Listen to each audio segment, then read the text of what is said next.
ना कई बार नवरात्रि सेलिब्रेट करते हैं, हर बार कोशिश करते हैं, पूरी मेहनत से करते हैं, लेकिन कई बार हम कुछ ऐसे नियमों का उल्लंघन कर देते हैं जिसकी वजह से आपके नवरात्रि सफल नहीं हो पाते। हम बहुत सी गलतियां करते हैं। आप जानते हैं नवरात्रि चल रहे होते हैं, कई बार हम किसी के सूतक या पातक में चले जाते हैं, वहां का भोजन खाकर आ जाते हैं। कई बार हम झूठ बोल देते हैं, ब्रह्मचर्य तोड़ देते हैं, और ऐसे कई चीजें हैं जिनका हम उल्लंघन कर देते हैं जाने अनजाने में। ऐसी क्या चीजें हैं जिनको अगर आप फॉलो करते हो तभी आपके नवरात्रि सफल होंगे और तभी आप तक एनर्जी जो माता रानी की है, जिसे आप महसूस करना चाह रहे हैं, वो मां स्वीकारती है और हमें महसूस करवाती है। इस प्यारे वीडियो को शुरू करेंगे एक बार फिर से जय माता दी के साथ। आप देख रहे हैं मां आदिशक्ति मेडिटेशन केंद्र। आप सबका, हम सबके प्यारे से छोटे से माता रानी के चैनल में आप सभी का हार्दिक स्वागत है। देखो, सबसे पहला नियम होता है नवरात्रों में आपको झूठ नहीं बोलना। कुछ पॉइंट्स में लिख के बैठा हूं, मैं जल्दी जल्दी कवर करूंगा। झूठ बोलने से ना आपका मन अपवित्र होता है, आपका शरीर अपवित्र होता है, जिसकी वजह से मन दूषित हो गया तो शरीर दूषित हो जाता है और आपकी पूरी साधना खराब हो जाती है। साधना के दौरान कभी भी झूठ नहीं बोलते। दूसरी चीज, बहुत से लोग ना साधना करते हैं लेकिन ना बेड पर सो जाते हैं बहुत सारे लोगों के साथ। जैसे आप एक फीमेल है, आप हस्बैंड साथ सो गए या आपने भाई बहन के साथ सो गए। अगर कुछ ऐसा अनुभव माता रानी ने या कुछ ऊर्जा ने आपको करवाना होता है ना, कभी भी आप सबके साथ सोगे तो नहीं होगा। आपकी स्थिति बहुत पवित्र हो गई, लेकिन जो आपके साथ सो रहा है उनकी आचरण और अभी बहुत अपवित्रता है, जिसकी वजह से आपको दर्शन हो नहीं पाते। इसलिए आपका आभा मंडल, जहां पर भी आप सो, एक अलग जगह पे आपको सोना चाहिए। बहुत से लोग कहेंगे भाई हमारे घर में तो ज्यादा जगह नहीं, तो ट्राई करिए साइड पर जमीन पे जगह बना के थोड़ा सा दूरी बनाते हुए आप सोएं, ताकि मैं आपको अनुभव करवा सके। इस प्रकार की चीजों का आपको पालन करना चाहिए। जमीन पर ही सोना चाहिए, मंदिर में ही खासकर आपको सोना चाहिए। अगली चीज होती है, हमें साधना के दौरान हमेशा कम बोलना चाहिए। अब देखो, मुझे तो बहुत बोलना पड़ेगा क्योंकि मुझे आपके लिए वीडियोस बनानी होती है, लेकिन आपको कम बोलना है जिससे आपकी बॉडी में ज्यादा ऊर्जा व्यर्थ ना हो। जितनी ऊर्जा आप स्टोर करोगे उतनी ही ज्यादा आगे बढ़ पाओगे। सेम आ जाता है ब्रह्मचर्य का। ब्रह्मचर्य यानी अगर आप बॉडी से ऊर्जा बाहर नहीं निकालोगे, बॉडी में ऊर्जा रहेगी, तभी आपको वो ऊर्जा जो आपकी बॉडी में आप सेव कर रहे हैं ना, वो ऊपर की तरफ उठकर गमन करती है और आपकी कुंडलिनी शक्ति जागृत होती है। तो ब्रह्मचर्य का पालन करना जरूरी होता है। बहुत से लोगों को लगता है ब्रह्मचर्य का मतलब हम हस्बैंड को टच नहीं कर सकते, वाइफ को टच नहीं कर सकते। ऐसा नहीं होता। ब्रह्मचर्य का मतलब होता है कि आपकी माइंड में और आपके आचरण में आपको सेक्सुअलिटी को नहीं लेकर आना है, बिल्कुल भी, है ना। सेक्सुअल चीजें इमेजिन नहीं करनी है, उस बारे में ध्यान मन नहीं लेके जाना है। मन में पवित्रता रखनी है कि हमारे मन में काम जागृत ना हो, काम वासना जागृत ना हो, ना फिजिकली और ना मेंटली। इस चीज का आपको ध्यान रखना चाहिए। अब जल्दी से मैं और पॉइंट्स आपके लेके आता हूं। संकल्प, बिना संकल्प के अगर आप साधना करते हैं तो आपकी साधना पूर्ण फल नहीं देती है। आप कुछ भी पढ़ने वाले हो ना, दुर्गा सप्तशती, अब देखो मैंने वीडियो बनाई साधना कैसे करें, टाइटल था नवरात्रों के 9 दिन। मैं लिंक जो है उसका डिस्क्रिप्शन में डाल दूंगा, आप देख लेना। बिना संकल्प के अगर आप कोई भी मंत्र जाप, कोई भी साधना, कोई भी दुर्गा सप्तशती या दुर्गा स्तुति पढ़ते हैं चमन जी की, तो इतना फल नहीं देगी। तो संकल्प लेकर दाहिने हाथ में जल लीजिए, आसन पर बैठिए, दिया जलाइए और अपना पूरा नाम बोलिए। मेरा नाम ये है, मेरे पिताजी का नाम ये है। अगर मैं एक फीमेल हूं तो मैं हस्बैंड का बोल सकते हैं फीमेल्स, अगर वो मैरिड है तो अदरवाइज सब पिताजी का नाम लेती है कि मेरा ये एड्रेस है, मैं स्थान का निवासी हूं।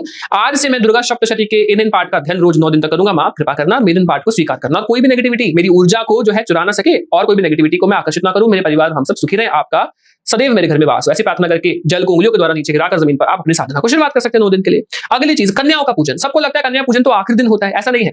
आप जानते हैं रोजाना आप अगर कन्याओं का पूजन कर सकें, या हर दिन बढ़ाकर, पहले दिन 1, दूसरे दिन 2, तीसरे दिन 3, है ना, या सभी दिन 3-3 कन्याओं का, महाकाली, महालक्ष्मी, महासरस्वती, या रोजाना कन्याओं का पूजन करें। पूजन नहीं कर सकते तो कन्याओं को कुछ दान दे देना, कोई टॉय दे देना, दक्षिणा दे देना थोड़ी सी रोजाना, बहुत अच्छी है। रोजाना उनका आशीर्वाद दीजिए, उनके पैर छुइए। रोजाना कन्याओं का आशीर्वाद नवरात्रों में खास कर लेने से आप नहीं जानते किस रूप में माता रानी आज आप पर कृपा कर जाए। अगली चीज आती है मंदिर में सेवा। आप मंदिर जाइए, मंदिर में कोई ड्रेस की जरूरत है, मां को चुनरी अर्पित करिए, मंदिर में आप सफाई करके आ सकते हैं। किसी भी चीज की पंडित जी को लगे जरूरत है मंदिर में, तो कुछ ना कुछ दान दीजिए मंदिर में। हवन की सामग्री ही दे दीजिए ताकि जब भी हवन हो तो उसका कुछ फल आपको प्राप्त हो। बहुत से लोग साधना के दौरान बाल कटवा लेते हैं, नेल्स काट लेते हैं। साधना में नहीं करना चाहिए। देखो, वो बात अलग है कि अगर आप ऑफिस जाते हो तो शेव करोगे, वो एक अलग चीज है, बट शिखा के बाल नहीं काटे जाते, नाखूनों को नहीं काटना चाहिए। तो नवरात्रों के पहले से ही इन चीजों को प्रिपेयर करके आप रखें। हेयर कट करवाना है पहले करवा लीजिए, नाखून काटने पहले ही आप काट लीजिए। साधना के दौरान हमेशा हमें लाल, पीले या कलरफुल, वाइब्रेंट, ब्राइट कलर्स ही पहनने चाहिए, जिससे हम पॉजिटिव एनर्जी को आकर्षित ज्यादा करें। ब्राउन, डार्क ब्लू, ज्यादा कलर्स अगर आप ब्राइट यानी डार्क कलर्स पहनते हैं, ब्राउन हो गया, तो चांसेस होता है कि आप जो ऊर्जा, जो वाइब्रेंस, जो एक वाइब्रेशन आपको फील होगी, एक फ्रीक्वेंसी फील होती है, वो अजीब फील हो सकती है, या आप अलग प्रकार की ऊर्जा को आकर्षित कर सकते हो। तो bright red colour, yellow colour, white colour आप ज्यादा पहनिए। ब्लैक को अवॉइड किया जाता है, बट हाँ, आप मां काली के उपासक है तो पहनेंगे, बट एक बिगिनर नहीं, है ना। वो थोड़ा तंत्र मार्ग आ जाता है। अगर आप काला, लाल रंग पहन के भी आप मां काली की और मां दुर्गा की उपासना कर सकते हैं। तो लाल रंग जितना ज्यादा हो सके आप पहनिए, ताकि ब्राइट ब्राइट एनर्जी हो, माता रानी की जो ऊर्जा है वो जल्दी आप आकर्षित कर सके। और साफ सुथरे कपड़े पहन के आप साधना करिए। नियम तो ये भी कहता है साधना के दौरान कपड़े एक होने चाहिए। तो जब भी साधना करें, लाल रंग की ही महिला जो है साड़ी या चुनरी ओढ़कर, या फिर लाल रंग का सूट पहनकर या लाल रंग की टी-शर्ट पहनकर ही साधना करें। और जो मेल्स हैं वो भी रेड कलर की टी-शर्ट, शर्ट, कुर्ता जो भी पहनते हैं वो लाल रंग का पहनकर साधना करें, और वो साधना के बाद फिर से अगले दिन उस समय पर पहनकर करें तो बहुत बढ़िया है। साधना यानी मंत्र जाप का समय अगर एक हो तो बहुत अच्छा है। ओम दुम दुर्गाय नमः का मंत्र जप करिए। दुर्गा जी की चालीसा जरूर आप पढ़ सकते हैं, देवी कवच आप पढ़ सकते हैं, दुर्गा सप्तशती, दुर्गा स्तुति, मां का नवार्ण मंत्र, लेकिन नवार्ण मंत्र ज्यादा नहीं, थोड़ा थोड़ा करिए, ज्यादा ओम दुम दुर्गाय नमः कर सकते हैं। अगली चीज, बहुत से लोग ध्यान नहीं रखते हैं और लेदर का इस्तेमाल कर रहे होते हैं नवरात्रों में। वैसे तो कभी भी नहीं करना चाहिए, बट खासकर नवरात्रों में लेदर की चीजों को अवॉइड करिए और किसी प्रकार का लेदर नहीं पहनी, ताकि पवित्रता आपके शरीर की बनी रहे अगर आप एक साधना करते हो और पॉजिटिविटी के साथ आगे बढ़ सके। मानसिक जाप सदैव चलाते रहिए। मन मन में सदैव ओम दुम दुर्गाय नमः है, जय माता दी है, जय श्री राम मन मन में आपका चलता रहे। माइंड में आपके सदैव माँ की छवि बनी रहे। जितना आप नवरात्रों में साधना तपस्या कर माँ को आकर्षित कर सकते हैं, माँ को पा सकते हैं, तो इस प्रकार माँ ने मेरी दुनिया को बदला है, मेरे जीवन जीने के तरीके को बदला है, मेरी मानसिकता को, मेरे स्वरूप को, मेरे विचारों को, मेरे आचारों को बदला है। उसी प्रकार आपके विचारों को भी, आपकी मानसिकता को भी और आपको भी लाइफ में प्रगति देने में माता रानी सक्षम है। इस चीज पर भी आप ध्यान दीजिएगा। अगली चीज होती है कि हवन जरूर करिए। रोजाना अगर आप हवन कर सको, मेरी हवन की कई वीडियोस है, मैं नहीं भी ले आऊंगा, आप YouTube पे सर्च करके ना ढूंढ लो हवन कैसे करें, उदित अरोड़ा लिख दो या माँ आदिशक्ति मेडिटेशन के अंदर हवन विधि, तो हवन को लेकर कई वीडियोस आ जाएंगी। मैं कोशिश करूंगा डिस्क्रिप्शन में मुझे मिलती है मैं डाल दूं। आप देखिए, हवन करिए, रोजाना कर सकते हो रोजाना करिए, या पहला और आखिरी दिन हवन जरूर करिए, करवाइए। खुद से करेंगे अपने मंत्रों का तो ज्यादा बढ़िया रहेगा। कुछ मंत्र हवन में कंपलसरी होते हैं, पंच देवता वगैरह से गणेश जी शुरुआत होती है, अदरवाइज जो मंत्र का जाप किया जाता है ना, उन्हीं मंत्रों का हवन होता है। क्योंकि कई बार ना मुझसे लोग जो कनेक्ट करते हैं, अपॉइंटमेंट लेते हैं, वो पूछते हैं कि भैया हवन किस मंत्र का करें, आप बताओ। मैं हमेशा ही कहता हूं, जिस मंत्र का आपने जाप किया है, आप ओम नमः शिवाय करते हो, ओम दुम दुर्गाय नमः करते हो, उन्हीं मंत्रों का ही आपको साधना आराधना करी है, तो उन्हीं मंत्रों का हवन किया जाता है। अगली चीज आती है कि घर की माँ खुश है तो इस विश्व की माँ भी खुश है। तो इसलिए घर की मम्मी की, अपनी माता रानी की, अपने घर की जो माँ है, घर के मंदिर की माँ है, आपकी जो फिजिकल मॉम है इस पृथ्वी की, उनका भी आप ध्यान रखिए और अपने घर के मंदिर का भी ध्यान रखिए, ताकि माता रानी की कृपा आप पर बनी रहे। अगली चीज आती है कि मंत्रों का जाप जरूर करना है। आप चाहे जय माता दी करो, आप चाहे ओम श्री दुर्गाय नमः करो, आप चाहे ओम दुम दुर्गाय नमः करो, ये सभी मंत्र सेफ है। चाहे आप ओम सर्वमंगल मांगल्ये शिवे सर्वार्थ साधिके शरण में त्र्यंबके गौरी नारायणी नमोस्तुते कर सकते हो।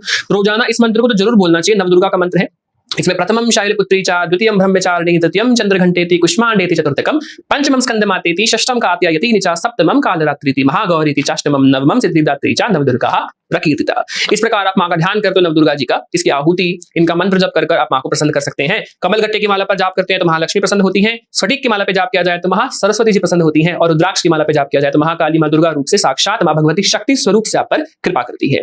नेगेटिविटी अगर बहुत ज्यादा महसूस करते हैं तो लेमन बहुत ज्यादा आपके लिए इंपॉर्टेंट हो जाएंगे। नवरात्रों में अपने हाथों से पीले हरे रंग के साफ बिना दाग के लेमन लाते हुए आप लेमन का सिर ढूंढिए। लेमन का सिर वो होता है जहां से वो टहनी से कनेक्ट करता है, उस जगह से ही आपको ना सुई से माला बनानी है। 21 नींबू की, 11 नींबू की, 51 लेमन की, 108 अपने अनुसार सामर्थ्य अनुसार खुद के हाथों से माँ का नवार्ण मंत्र का या माँ काली का, माँ दुर्गा का ध्यान करते हुए आप बनाइए। सफेद, काला या लाल रंग का धागा लेकर, बड़ी नीडल आती है, फ्रेश खरीद के माला धागा गंगा जल डाल के उसको पूरा बनाओ। बनाने के बाद हर लेमन पर तिलक लगाइए, पकड़िए उसको अपने हाथों में, प्रार्थना करिए कि माँ कोई भी नेगेटिविटी मेरे घर में है, मेरे आसपास है, मेरे परिवार में है, कोई भी संकट माँ फ्यूचर में मेरे पर आने वाला है, मेरे परिवार पर आने वाला है, तो आप उसे ले जाइएगा। ऐसी प्रार्थना करते हुए आप इस माला को चाहे तो अपने सर से 7 टाइम्स एंटी क्लॉकवाइज घुमाकर, या फिर ऐसे ही अपने घर में प्रार्थना करके किसी भी मंदिर में जाके पुजारी जी को या माँ काली को पहना सकते हैं।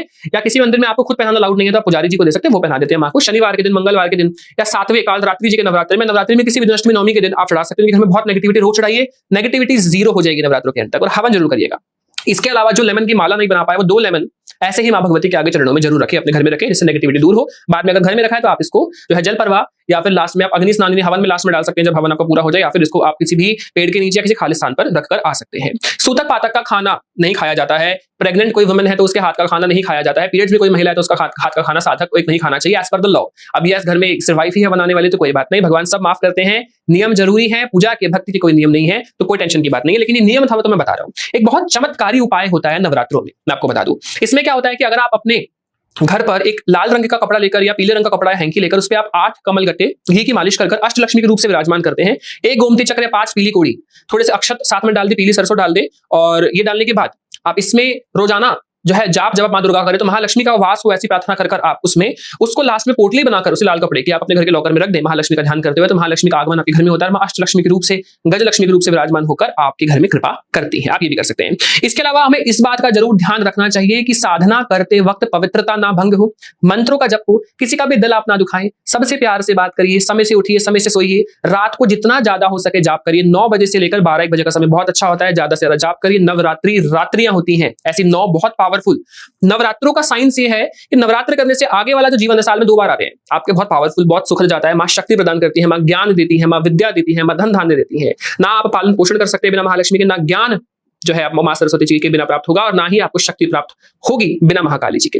तीनों देवियों का ध्यान करते हुए, माँ वैष्णो देवी जी का ध्यान करते हुए, माँ दुर्गा का ध्यान करते हुए, माँ नव दुर्गा का ध्यान करते हुए, ये साधना आराधना इन नियमों का पालन करते हुए करिए। माँ भगवती आपके घर में जरूर आएंगी। बहुत बहुत बहुत कृपा आप सबके